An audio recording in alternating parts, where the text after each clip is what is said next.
நம்ம சிறப்பாக இன்றைக்கி நவராத்திரியோட 2வது நாளைக்கு வந்திருக்கிறோம். முதல் நாள் வந்து சைலபுத்திரி அம்மாவோட பேர். சைலம் அப்படின்னா மலை, கல். அந்த மலை மகள் இமவானுடைய மகளாக பார்வதி தேவி பிறக்கிறாங்க. அதனால் சைலபுத்திரி. அவங்க வந்து போன ஜென்மத்தில் சதியா, தக்ஷனோட மகளாக பிறந்து சதியாக பிறந்து, ஆனால் அவங்களும் சிவபெருமானும் கல்யாணம் நடந்த பிறகு அவங்களுக்கு சிவனுக்கு கொடுக்க வேண்டிய மரியாதை கிடைக்கலன்ற ஒரே காரணத்துக்கு அவங்க அப்பா வளர்த்த யாகத்திலேயே அவங்கள வந்து அர்ப்பணிச்சிடுறாங்க. அடுத்த பிறவியில் வந்து அவங்க இந்த மலை இமவானுக்கு மகளாக பிறந்து அவங்க வந்து இருக்கும்போது ஒரு நாள் நாரதர் வரார். அவங்க சின்ன குழந்தையாக இருக்கும்போது. அப்போ அவர் பார்த்த உடனேயே அந்த குழந்தையோட முகத்தில் அவ்வளோ ஒரு தேஜஸ். உடனே அவர் சொல்கிறாரு, தெரிஞ்சு போகுது அவருக்கு இவங்க தான் பார்வதின்னு. அதனால் சொல்லிடுறாரு, அம்மா உன்னுடைய போன ஜென்மத்தோட கதை இதுதான், நீ தான் வந்து சிவனுடைய மனைவி. அதனால் நீ இந்த இதில் வந்து தவம் இருந்து அவரை கண்டிப்பாக நீ இந்த ஜென்மத்திலையும் அவரை கல்யாணம் பண்ணிக்கலாம் அப்படின்னு உடனே பார்வதி என்ன பண்ணுறாங்க, தவம் இருக்கிறதுக்கு போயிடுறாங்க. பயங்கரமான தவம் இருக்கிறாங்க. இன்றைக்கி 2வது நாள். அம்மாவோட பேர் பிரம்மச்சாரிணி. அதாவது அவங்க போய் தவம் பண்ணுறதுக்கு போயிடுறாங்க.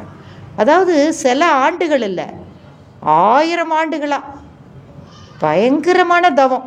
ஃபஸ்ட்டு பழம், அப்புறம் வேறு இலை, காஞ்ச இலை, அப்புறம் எதுவுமே கிடையாது, தண்ணி எதுவுமே கிடையாது, காற்று எதுவுமே கிடையாது.